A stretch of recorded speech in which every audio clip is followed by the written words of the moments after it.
Welcome to the Financial Finesse Podcast, where we'll be discussing tips on how to handle your money and life with skill and style. Your host, Cathy Curtis, CFP, has been helping make finance accessible and intriguing for women for almost 20 years. You'll get savvy, actionable ideas listening to her conversations with some of the coolest and smartest women on the planet. And now, here's your host, Cathy Curtis.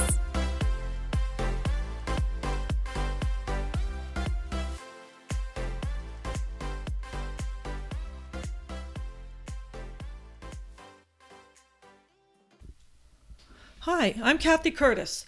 Welcome back to the Financial Finesse Podcast, and if you're a new listener, welcome. I am this podcast host and also an acting and working financial advisor in my firm, Curtis Financial Planning, based in Oakland.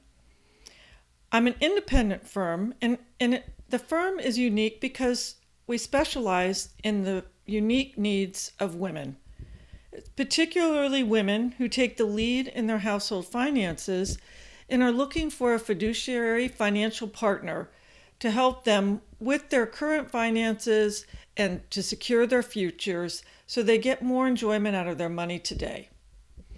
In this episode, I interview Megan Gorman, founder and managing partner of Checkers Financial Management, a high net worth tax and financial planning firm in San Francisco. An attorney by training, Megan is passionate about the problem solving required to work in the world of complex financial planning. She's also a senior contributor at Forbes and writes on personal finance and income tax. As you listen, you won't be surprised to hear that Megan is an adjunct professor at Golden Gate University in San Francisco as well. She is a very clear communicator and a great educator, and I'm happy to call her a friend too. Megan's expertise is invaluable for today's topic, Inherited IRAs, which is why I'm so excited to have her on the podcast.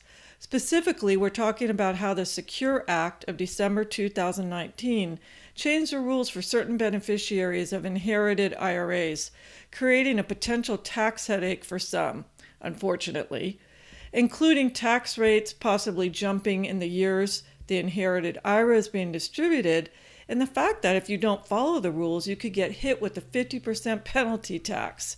No thanks.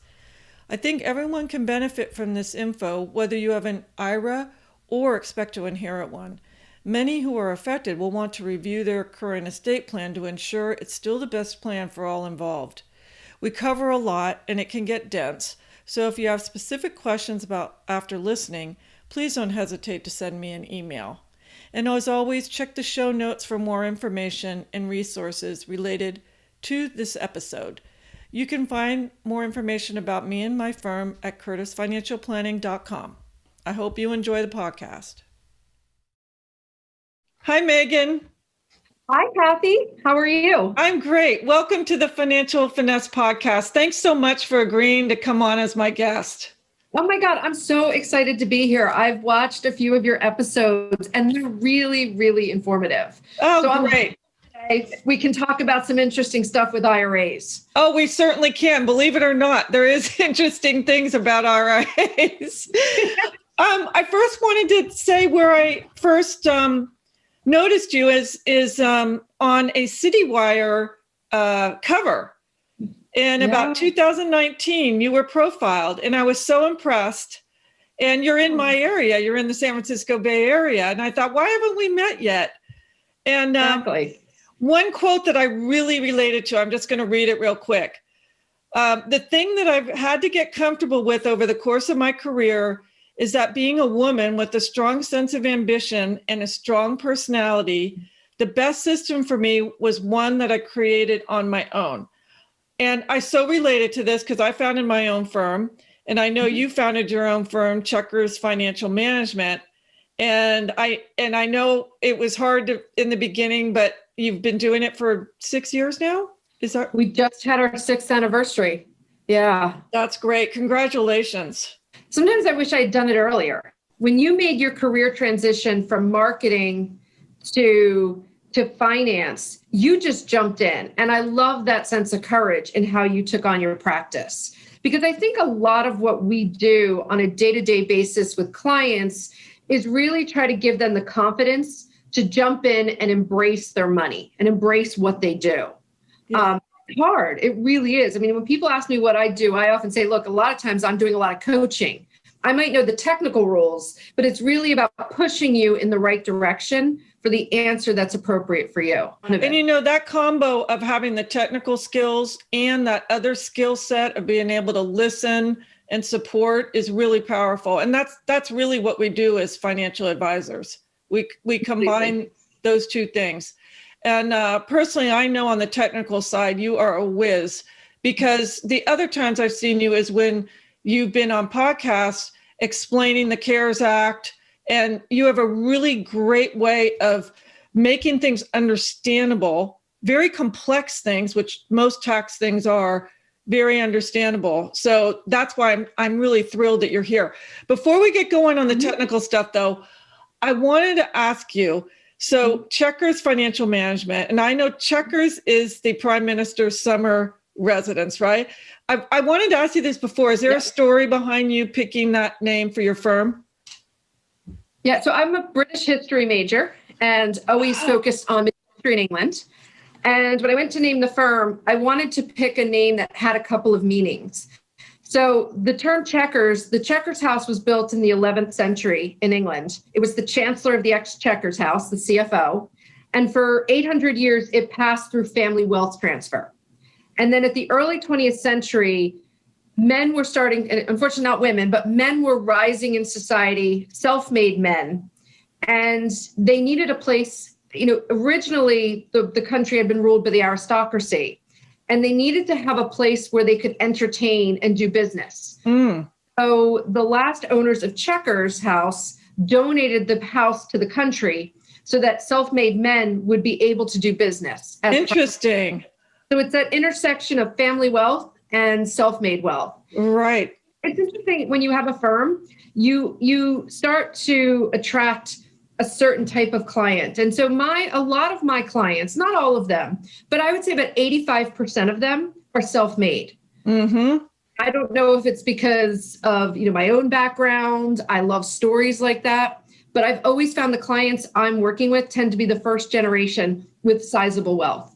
Oh, I love that. And so that's why you named the firm Checkers. It completely fits. And I have to tell you, we have something else in common. I wasn't a British history major, but I was fascinated by British history when I was younger, and I read everything I could about it. So that's so cool. I'm really glad that I asked you about that. Yeah, no, I love British history. Totally. Okay, so let's get down to talking about the technical stuff. So the reason I wanted to talk about the Inherited Ira specifically is because I have a lot of clients who are inheriting IRAs and or are growing large IRAs that they're going to give to their heirs, right? And I'm beginning to realize, the Secure Act changed the rules about distributions starting January 1, 2020, and that this needs to be paid attention to because of the changes, tax bills could really grow through the roof. And there are things you can do to mitigate. And I thought, who can I talk to about this? You came first in mind. And so I knew we'll start with the basics so everybody understands where we're going. Let's start with, what is an inherited IRA? What changed? And we'll go from there. Yeah. So I think a good place to really put this in context of why this is becoming such a big issue for a number of Americans is pre-pandemic, Fidelity did a study, and they found that over, I think it was close to 500,000 Americans have IRAs that have balances in excess of $1 million. Now, they were just doing a study, right? But some context to the fact that this is a big issue. And so, an IRA is an individual retirement account, whether it's a traditional one or a Roth IRA. And when you put money into the account, you're saving it for your retirement. But the thing is, most people don't spend their IRA down to zero. And so when they pass away, it passes to a beneficiary. And so that's what we're talking about here is when you have your IRA, passing it to the beneficiary, they are inheriting an IRA. And that's sort of the tricky part of planning. And why I say that is when we think about estate planning as a whole, we think about our assets, our houses, our brokerage accounts, our jewelry, our cars, things like that. But one of the biggest assets that most people pass on to their family members or friends and so on is their IRA. So true. The planning you do with your IRA is key. Now, if we go back to before the Secure Act, and it's funny because the Secure Act came into being in December of 2019, so less than 15 months ago. But truth of the matter is it feels like a lifetime ago because of the pandemic, and made two really important changes to IRAs. The first is it changed required minimum distributions, the age at which you must take your distribution from your IRAs. It was at 70 and a half, and it moved to 72. So that was the first thing it did. The second thing it did is it eliminated this concept called a stretch IRA. So what was the rule before? So basically, let's say, Cathy, I had an IRA and I named you my beneficiary and I passed away and you inherited my IRA. Before the Secure Act, you could do something called a stretch IRA, which is you would be leveraging the IRA tax deferral by just taking the IRA required minimum distributions and letting it take it out over a long period of time and stretching out that IRA. Right. And so if you lived another 40 years after I passed away, you could be taking distributions over those 40 years if you handled the IRA correctly. Now, Congress didn't like this. And the reason they didn't like this is Congress wants to get paid. And if you think about it, with an IRA, we put money in pre-tax, it grows tax deferred, and when you get the distribution, you pay ordinary income tax on it. And so if you had inherited my IRA and you lived another 40 years after I died, right? You might not be paying all the income tax till 10, 20, 30, 40 years after I died. Exactly. And Congress was like, whoa, that's not cool. That benefits rich people. That is so not true. It just blows my mind because everybody, like you just named that stat about IRAs in America, it's not only rich people. So, I want to give an example. I talked to a client today just to talk about what you're saying, illustrate it. He's going to split it with his brother, 500,000 IRA. Under the old rules, he would have to take about 18,000 a year. Under the new rules, he's going to have to take about 50,000, although you don't have to take it each year. You could take it, and you'll get into that. But if he did take it each year, it would be 50,000. So think about the difference in between 18,000 and 50,000 in tax, and also adding that onto your other income. What's it going to do to the tax bracket you're in, et cetera? So, and you're hitting the nail on the head. So that's what the big change is. So the law was previously, right? You could stretch it out.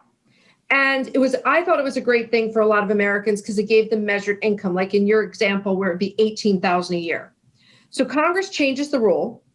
And after January 1st, 2020, the new rules apply. So for anyone who had an IRA that they inherited pre-January 1st, 2020, old rules still apply. Right. People who are now going to inherit after January 1st, 2020, what Congress did is basically what you're talking about. They're saying, except for a certain group of eligible designated beneficiaries, which we're going to get into in a moment. Yeah.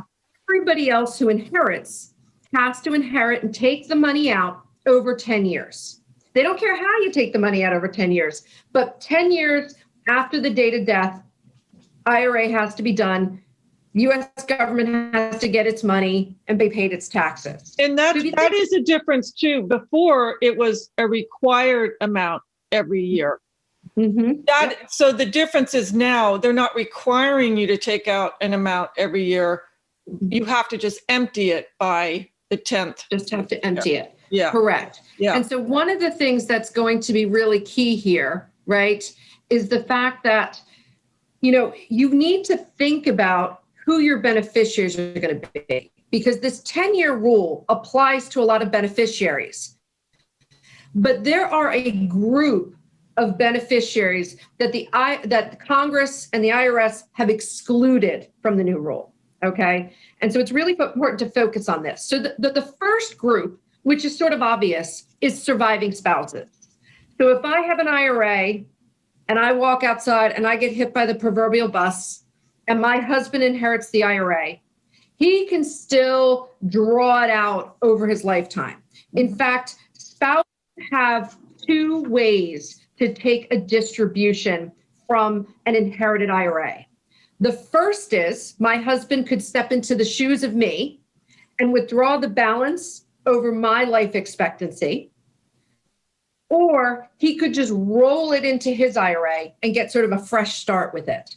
Okay. So for spouses, nothing has changed. And that's important here because for a lot of people out there with their IRA planning, the original beneficiary, the primary, is going to be their spouse, and the rules are the same. Right. It's going to be on the contingent side. But let me give you the other groups of people that are given sort of this special designation. Eligible designated beneficiaries, EDB. EDBs, let's call them that from now on. Okay, so EDBs. We've got the surviving spouse.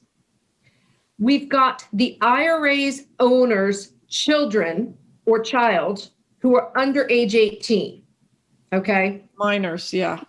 Just to give you more clarification on, if I had a child who was 13 and I named them as my beneficiary and I walk outside and get hit by the proverbial bus, they could inherit my IRA and they could stretch it until they hit age 18. And then the 10-year rule applies. Right. And it does depend on the age of majority in the state, right? Some states it's 21 and that would be the date then. Is that true? You know what? I believe it's 18 because this is federal law. Okay. So I've not heard anything different about that. Okay, so good to know. 18. Now, keep in mind, if you had a grandchild, they do not come under the child provision. So this is child only. The other groups of EDBs are disabled individuals, chronically ill individuals, and any individual who is not more than 10 years younger than the deceased, okay? And really that group is siblings, okay? They're trying to say siblings without saying siblings. Or parents, but that wouldn't make any sense for a lot of reasons. No, because they're not 10 years or less in age. Oh, right, 10 years. Parents are really precocious. Yeah. Right?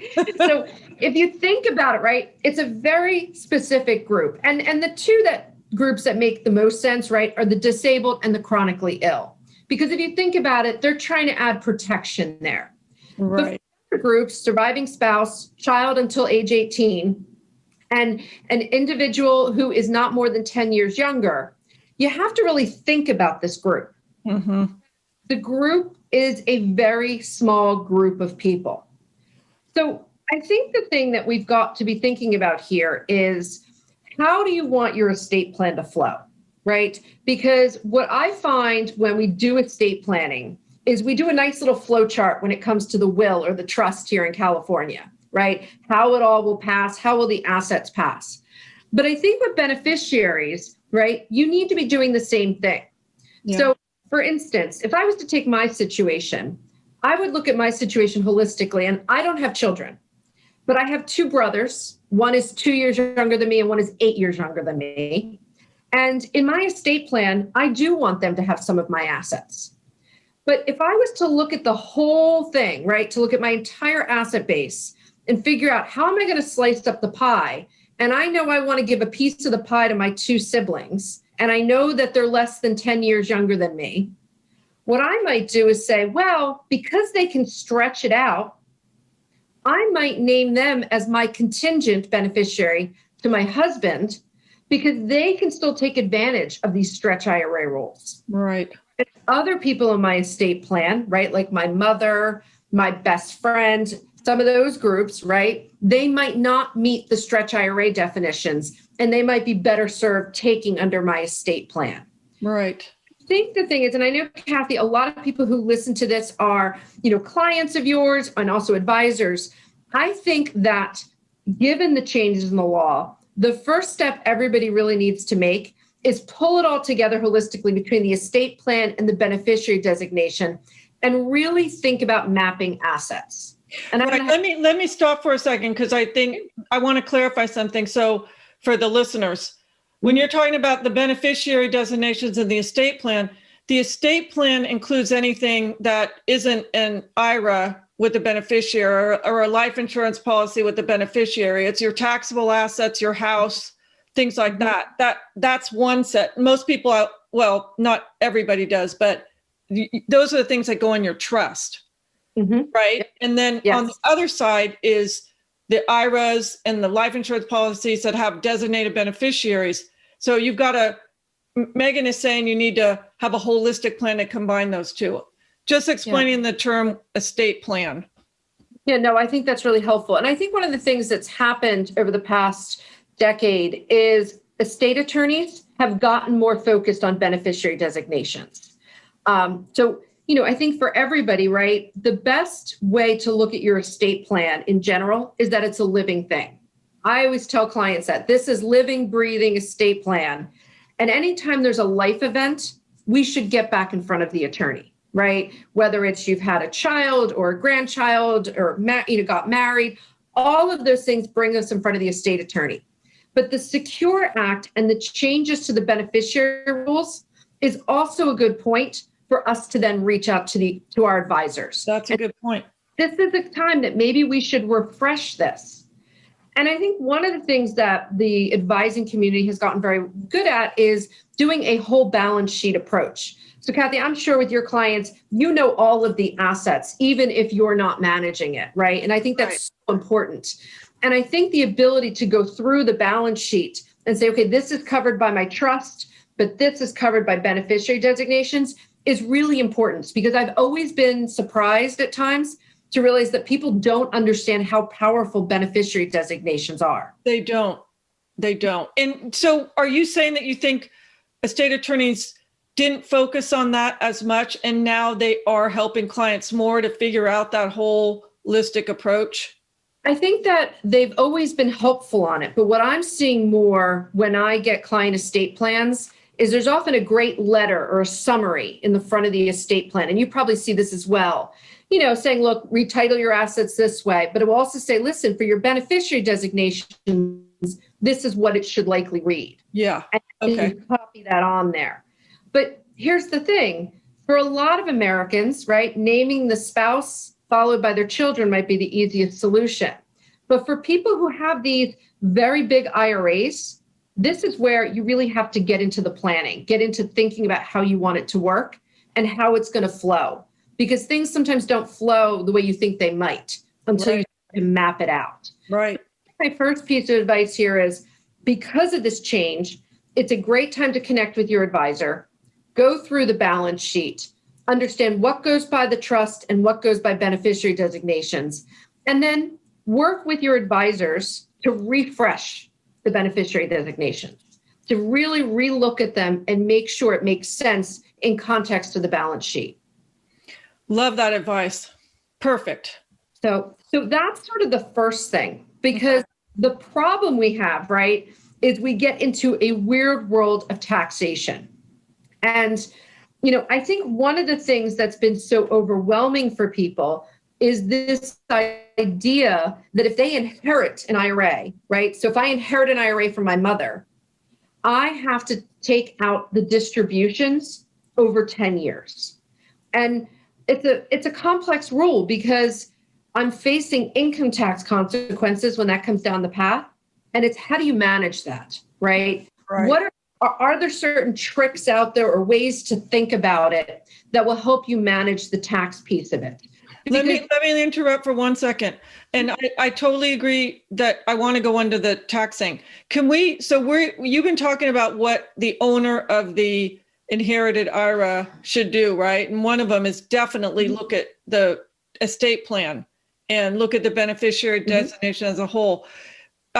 Before we get to the inheritor, the heir, the beneficiary, is there anything else that the IRA owner can do before they die to reduce tax for their heirs. And is that a wise thing? Do you think that's a wise planning move to do? You know, So it's funny you bring it up, because I think that one of the things that you have, as you build your asset base, you have to figure out is, what are your priorities? So I have a large group of clients that the priorities are to mitigate taxation regardless. They just want to make things easier for their children and grandchildren. And then I have other clients that sort of say, look, my spouse and I were protected. It is what it is. Whatever happens, plays out. So I think that there's a little bit of developing a philosophy on what your priorities are in your asset base. right. Now, if you have someone who said, look, I want my kids and my grandkids to inherit, I don't mind if I have to take some of the pain up front.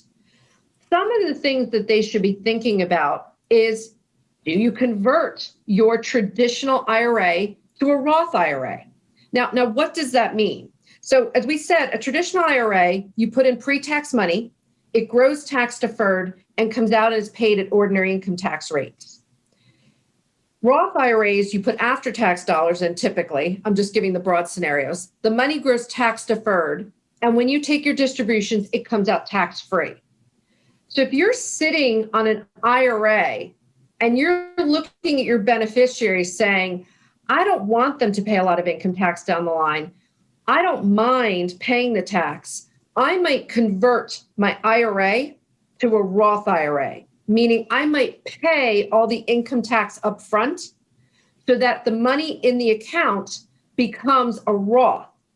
Doesn't mean we get around the stretch IRA rules, the 10 years. But what it does for your beneficiaries is they can keep them, if you pass away and your children who are over age 18 inherit it, the money can stay in the Roth IRA for 10 years, growing tax deferred. And then in the 10th year, you can take it all out. Right. And therefore mitigated some of the income tax over time. Yeah. Now, and this is assuming that the person that's Rothing their IRA can afford to pay the tax. That's why it really depends on what your goals are with your money. Do you want to pay the tax for your kids or your heirs, or can you afford to do that? Do you need the money to support your lifestyle or whatever? Right. Now, I'll tell you my own personal situation. I mean, obviously, I've named my husband, but I've named friends. And my attitude is, look, you're inheriting this. So what? You have to pay the tax. It's more than you had, right? Like, you're lucky to be inheriting it. And that's my sort of personal philosophy on it. But you don't have kids. I think with tax practitioners, you don't have kids, though. And I think I don't have kids. I know. I'm thinking of some clients in particular. If you explain this to them, what's going to happen when their kids inherit, they're going to go, oh, really? And so then I start thinking, this is the next thing to think about. Who's in the higher tax bracket? The person with the IRA that might do the Roth, or the kids? Are they high income earners? So it always gets very complex, these types of decisions in the end. It's very specific to the personal situation. It is. And I just want to add one more element to this. I had someone do this in 2008 during the crisis. But sometimes the best time to be doing this type of planning for whether or not you should convert an IRA to a Roth is when the markets are down. So a year ago right now, right, we were almost right now we're in April, but last March 2020, markets hit an all-time low there. That would have been a brilliant time to convert your IRA to a Roth. Right. So you got to think about is timing matters. So if you're one of these people who are sitting here saying, look, I'm going to be passing my IRA on to someone who's not a spouse, right, who doesn't qualify as an EDB, and I want to make sure I mitigate all potential income tax for them, and I want to convert my IRA to a Roth, and I have the money to do so, I'd wait till the market drops. In 2008, and in 2008, I remember we did it, I think we did it in like it was like December of 2008, January of 2009. And the market, as you know, hit bottom on March the 9th, 2009. And today we're at all-time highs. In retrospect, it was a brilliant move because he paid the income tax on a very low amount. Yeah, but at the time, it was sort of like, I remember him asking me, he's like, have I lost my mind? And I was like, no, because if you believe the markets will rebound, which, I think a lot of investors do, at this point, moving it to a Roth over time right now saves you tax dollars down the line. Totally. And So if they invested it right away in the Roth, they got to participate in the recovery fully, Right. All tax free, right? That's amazing. You beat Congress there. Yeah, that timing is super important. I mean, you can't predict what's going to happen with that, but you can certainly watch and be ready. Cathy, I would make the argument, part of our job right now is when the markets are on a tear, we need to be talking about planning ideas with clients for when the markets drop, right? So next time we have a March of 2009 or a March of 2020, weird, it's always in March, when those moments happen, you don't want to be paralyzed in your decision making. You will have wanted to have thought this through. And so I would challenge to say, if we went back to where we were on March 27th, 2020, which was the bottom of technically the bottom of the market when the CARES Act was signed, looking back now, do you wish you had converted your IRA to a Roth and paid those tax dollars on it, given the growth in your IRA? Absolutely. And these are the questions people have to ask. Yes. But I don't want to lose track of the beneficiary designation. So if you're an IRA owner, my advice is flow chart out how your IRA is going to pass. Remember, if it passes to your spouse, you're still under the old rules. If your contingent is not in the group of EDBs, then you really need to think about that group and think about what is your philosophy on taxation. Do you want to pay the tax for them or do you not? Do you even care? I mean, are you like me and say, look, you're inheriting something. God bless you. And there's nothing wrong with that attitude, by the way. Right. Now, the trickier thing is the person who inherits it. So, we've been using a scenario, right, where if you inherited my IRA, Cathy, you're going to have a whole host of decisions that you have to make when I pass away, because you get told, okay, you've inherited an IRA. What do you want to have happen? And this is where, as the beneficiary, you really need to work with a tax professional or another advisor who can lay out taxation for you and to sort of map out the next 10 years. What does it look like, right? Because you might be working for the first 5 years of the 10 years, and the last 5 years, you might be retired. And so your income bracket might be changing. And so what you want to be doing is roughly mapping out where you think your ordinary income tax bracket is going to be. Now, some people would say, look, if your bracket's going to remain the same the whole time, you just might want to take a piece out every year, and so be it. Other people might say, look, wait till the very end, wait till the 10th year, and then take it all out. There's the other factor that predicting tax rates, like right now we have an administration who might raise taxes. So you have to think, will I be taxed at a higher rate later in that 10-year time frame or not? And should I take it now? That's another thing to consider. Because there's also a third group, right, of people who are they might have a high tax bracket, then a low, then a high, then a low, and you could intersperse the distributions that way. Yeah. But I think you really want to, and this retirement planning is, we talked about me being a history major. I think of things on a timeline. 72, as we talked about, they start taking the RMD. Before 62, they might still be working. But 62 to 72 is usually that first sort of decade of retirement. And what a lot of them experience in that decade of retiring is they might be taking Social Security, but a lot of their income might be coming from their investment portfolio. Right. And they might be municipal bonds, which are tax-free, or qualified dividends were at preferential tax rates. And that might be the sweet spot to pull down a lot of the income to fill in the gap. Let's repeat that, because that's a really important point.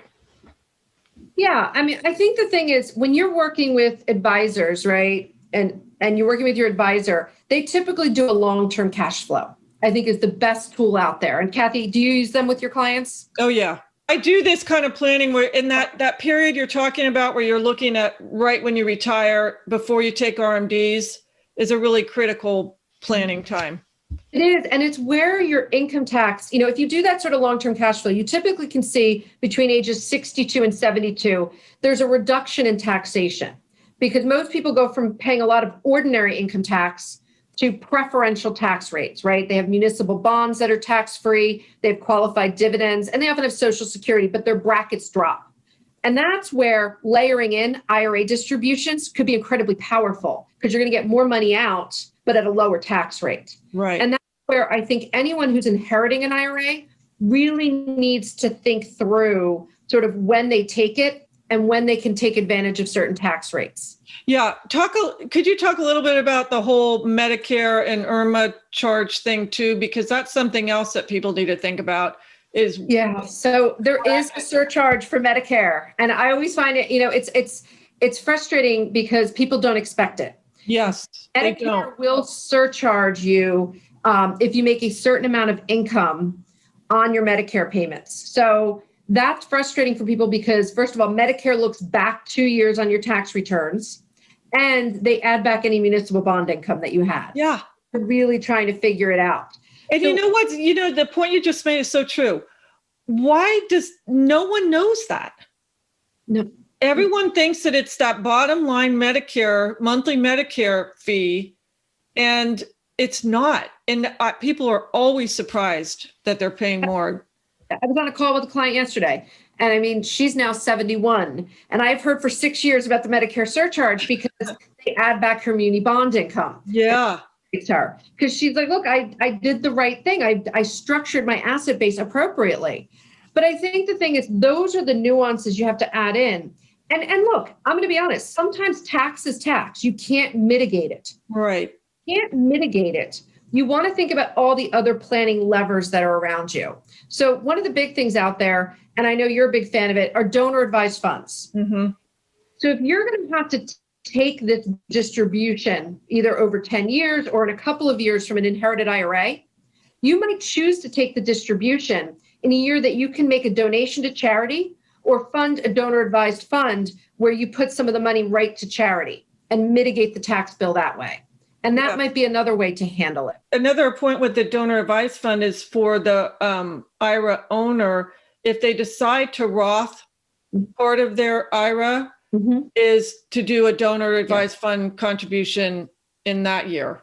That would mitigate some of the tax on that Roth conversion. There's not a one size fits all solution. There's a lot of different options out there, and you have to work through them depending on your personal financial situation and who you are as a person. What are your value proposition? It's so important that you're bringing that up because, when I wanted to do this podcast, I was really focusing on how can we help our audience learn how to save tax given this new rule. And the truth is that paying tax isn't really the worst thing in the world. You're paying tax on income, so you obviously have income coming in. And it really does depend on your own personal philosophy. Yeah, and I'm sure you use investment policy statements. And I think whether you work with an advisor or not, should have an investment policy statement for your asset base that lays out the mandate. And we try to put in ours what people's tax philosophy is. So, I've got things that say hate refunds. They don't want the government having that loan from them, to do everything possible to mitigate income tax and state tax issues. And it's trying to find that balance because, anytime we have a law change, it might close one door, but it opens another door. And it's want to go down that path of doing that type of planning. And I have a lot of clients who have very complex situations and they do complex planning. And then I have another group of clients where they'll say, there's elegance and simplicity. I'm not going to overthink it. I don't know where tax rates are going to go. I'm going to let my beneficiaries figure it out. But the beauty of the changes in this rule here for beneficiary designations is both the IRA owner and the inherited IRA beneficiary all have planning choices to make. Everybody is able to control some of the controllables. And so the thing is, when you inherit an IRA, what's really, really important is to seek advice, right? To reach out, get help, because people like you and me, we're trained in thinking through these parts of the problem and understanding in context of the bigger picture. Right. That's important. Yeah. And some real mistakes can be made. Like the contingent there could be some huge tax owed if people don't understand how the beneficiary thing works and who's the eligible designated beneficiary and who's not. someone doesn't take anything out of their IRA, dies, and then their beneficiary ends up paying tax on a huge choose IRA. Things like that can happen unless it happens all the time. And you know what?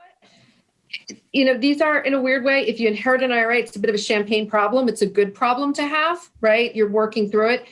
But I also would say, and it's to people to all of us who have IRAs and 401ks and 403bs, this is the cheapest estate planning you can do, right? Because in California, when we do an estate plan, we have to go out and get a revocable trust.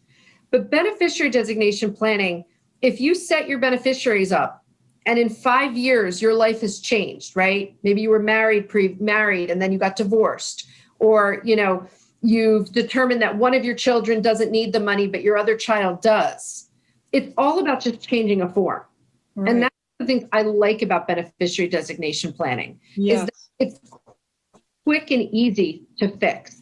I have some of my clients with simpler estates use transfer on death beneficiaries for their taxable accounts instead of doing the trust for that very reason, because it's simpler. Yeah. I mean, I'll tell you, here in California, when you get your revocable trust, they're like, change your bank accounts. And I'm like, oh God, the first time you go to the bank and try to do that, the practical aspect of it is difficult. Yes. People inherently like to procrastinate on this. So like you do, I'll sometimes say, just make it a TOD or a POD account at the bank. It just makes it easier than get it into the trust, because it's difficult. Now, I do want to mention a couple other planning ideas, because, one of the things that people talk about was with stretch IRAs, you were creating this unique estate planning tool for your beneficiaries, right? So one other idea out there, and there comes with a cost, is the IRA owner can also choose, when they're taking their RMDs, if they don't need the RMDs to live off of, they can pay for life insurance.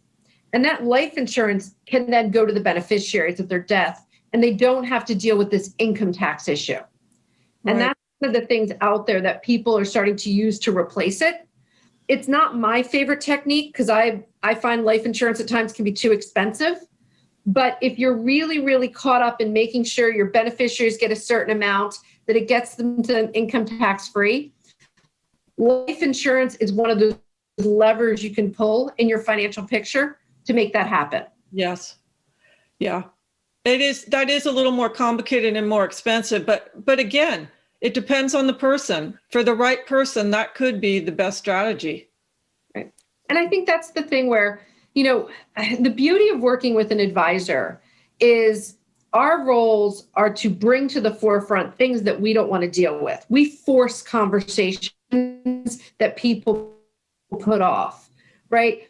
And I think one of the best conversations we should be having, and we do have with clients, is how does this all flow? How does it all play out? And I have found when I start to show clients how the estate plan flows out and the dollar amounts, it can sort of take them by surprise. Yeah. And, and they're certainly not thinking about that. Who spends time thinking about these things? I'll give a good example of another planning technique that just came up today around inherited IRAs. One technique to reduce the IRA before the person dies, if they're older, this kind of makes sense. If they're taking their RMDs on a monthly basis, you may want to take the whole RMD as early as possible, just in case, if they're in their 80s or 90s, so that the money is out of the IRA. Of the IRA, yeah. Yeah. It could work, and also you could just choose to take larger distributions. Right. If you're in your 70s or 80s and your main sources of income is your IRA and your Social Security check, right? Maybe you start taking larger IRA distributions. I mean, there's no harm in it. Again, work with your advisors to make sure from a tax perspective, you're not getting burned, but it might make a lot of sense for a lot of people, right? And how to structure it. I can't emphasize enough, tax planning. And I know, Cathy, you use a tool with your clients that you have found really effective, but, I think planning is so key as you project ahead, because there's power in that knowledge in trying to be tax efficient. I can't tell you how many times people are like, woulda, coulda, shoulda. If I had known that's how it was going to play out tax-wise, I would have done this differently. And so working with advisors like Cathy who have those tools, I think it's so valuable. I do too. I always did tax planning, but I tell you, it was a lot of work when you were using spreadsheets to do it. And there's new software available to financial advisors that's incredibly powerful, where you could do scenario planning for years out. And I find in my role as a holistic financial advisor, where I do financial planning and investment management, and I know everything about the client, that is so helpful and powerful for them. And because tax accountants, I don't do tax returns. And many tax accountants, don't know the whole thing. So it's really good to have somebody that does to help you, especially with these kind of issues. Because you can then say, look, even though we're going to take a larger distribution, let's donate to charity more. I know you've been doing more to your alma mater, right? Or things like that. And it's that little nuance there that can make the difference. And I think it's important to quantify the tax savings, right? And remind people when we've done a strategy over time, what has that strategy added to your portfolio, right? That's like I told you the story, my client who converted his IRA in 0809. I mean, here we are 12 years later. I mean, that's for him, 7-figure difference. That has value. Painful paying the tax, but at a certain point, you cross over where you're winning. Yeah. And that's, I think, so important when we're managing our finances is I want clients to feel smart and clever about the choices they made. And even if the choices, like I'm saying, I don't care if you inherit my IRA and you pay the tax, good luck, have at it, right? To me, that's a proactive decision. Yeah. And that's what's, look, ultimately the Secure Act, I think it hurts more Americans than it helps, right? I think wait, what does the acronym stand for? It makes me laugh. I wrote it down. Setting every community up for retirement enhancement. Right. How is this enhancing? I don't see it enhances the coffers of the government. I'll tell you, so. But here's the thing. What if the opportunity had been different, that if you inherited an IRA, you had an option that it was almost like a pension to you. And you got to, talk to an advisor who explained this thing could be like a pension for the rest of your life. Don't pull it all out. Yeah, which it was. That's really what it was. It was an excellent tool for people. Yeah, I'm disappointed that they did this. I think that unfortunately, we live in a day and age that when they're setting tax policy, there is such a need to be punitive to people who have been financial success, right? That sometimes the typical American, right? The average American who has worked so hard to save this money, and they're sitting there and they have $500,000, $800,000, $900,000 in the IRA, they're getting penalized because there are a few wealthy people that also got benefits. Right. You're a good point, because we haven't talked 401ks in relation to IRAs. You said people have big IRAs. One of the reasons is they've been saving in their 401ks their whole life, or their 403bs or whatever. And then they retire, they convert them to an IRA, and then someone inherits it. I mean, that's the way in some cases, that's the only way people are saving money. Yep. So it really is penalizing a broad swath of people in the United States, not just uber wealthy. It is. And, I think the other thing is, it's one of these things where there's also planning that can be done while you're building the wealth, right? So I have a lot of clients where one spouse is working and the other one doesn't, and we still fund an IRA for them. And if we can, we convert it to a Roth.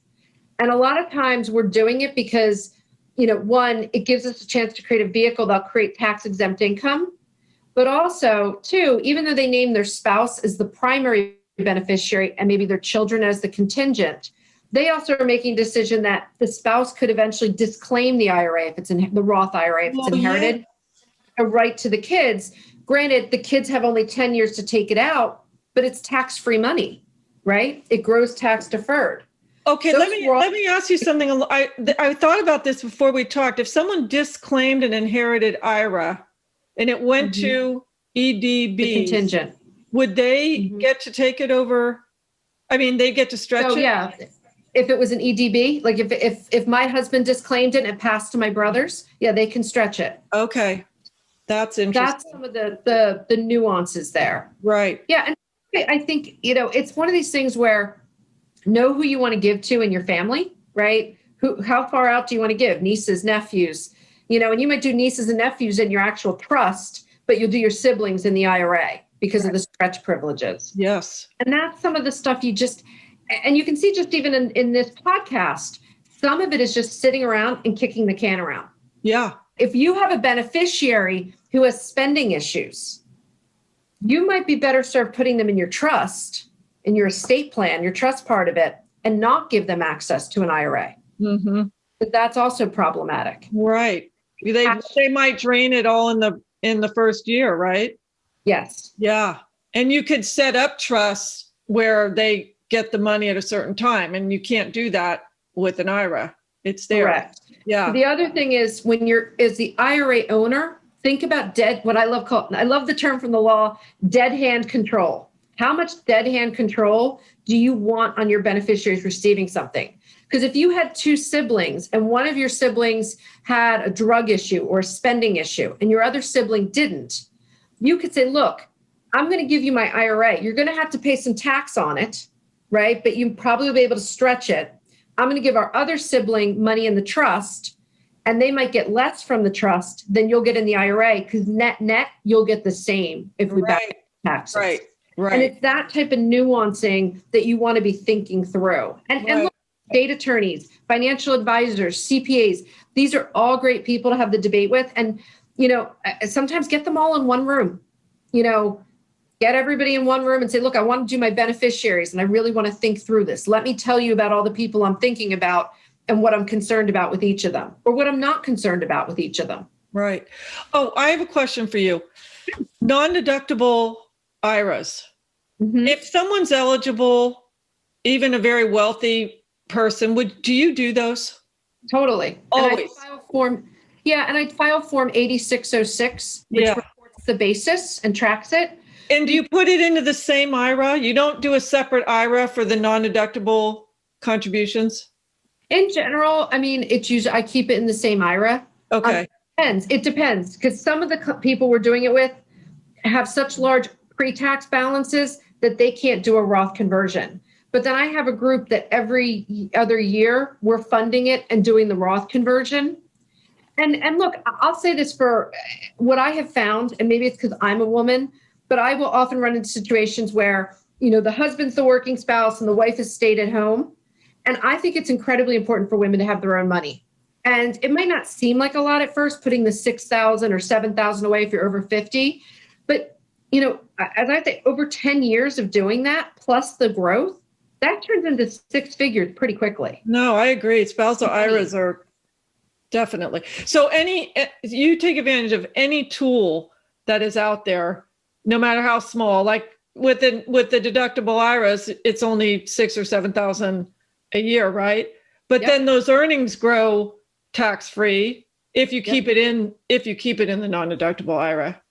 Yeah, because what I say to clients is, look, if there was $20 on the floor, I'd pick it up before I left the room. Every little bit. It's true, because if you max out your 401k and you fund your IRA and then you add to your brokerage account and maybe you fund your kids 529 and you add it all up, all those little things become a big number. And we need to celebrate that more, because it is so hard to save today. I always tell people what's fascinating to me is the government determined that upper middle class starts at income of, I believe, $127,000. That's where the government feels like you should be set. And I'm sitting here in the Bay Area, and that is still tough living on $127,000. Yeah. How do you save? And the system since the 80s has been made to work against you. So if you are a beneficiary of an inherited IRA, it's a blessing, and you need to think through it, because it can be one of those things that makes the difference between a financial challenge and a financial success over the long term. Right. Because mitigate the taxes. Because it is a gift. It's a gift, right? An inherited IRA is getting a gift, and you want to take care of it. And from all those studies, Merrill Lynch does a study every year on the focus is on family. And I believe what the study has found is that there are so many boomers and Gen Xers who are building their entire retirement strategy on inheriting because they can't fill the gap and all living so long. So that's the tough part. No, it really is. Well, this has been just as interesting and thoughtful as I thought it would be. You've given me some new ideas around this topic. I really appreciate you coming on. Is there anything else you want to add on the top? I mean, we could probably talk forever about these things. Last thing I would just say to anyone who's doing this is engage in your planning. These are big dollars. Whether your IRA is $50,000, $500,000, it's big numbers. And you want to have some control on how it plays out. So really get engaged. Yes. And talk to your advisor. It's well worth it. I agree. And so let's tell our audience where they can find you. I know you write for Forbes and you probably do some other things. So please share. So you can find me at Forbes at www.forbes.com/Megan Gorman. And then you can also find some of my other planning pieces at thewealthintersection.com. So, I love to do webinars and write about this. I think my role in this space is about helping people. Drives my husband a little crazy because we'll be out and about. He's trying to give people advice, but I love this stuff. So if you want to read my articles, feel free to reach out. What's your Twitter handle for those that are on Twitter? Sure. It's Megan_E_Gorman. So free to reach out on Twitter as well. But thank you for having me on. This was great. I want to do this again on another topic. You got it. Okay. To be decided. You got it. Sounds good. All right. Take care. Take care.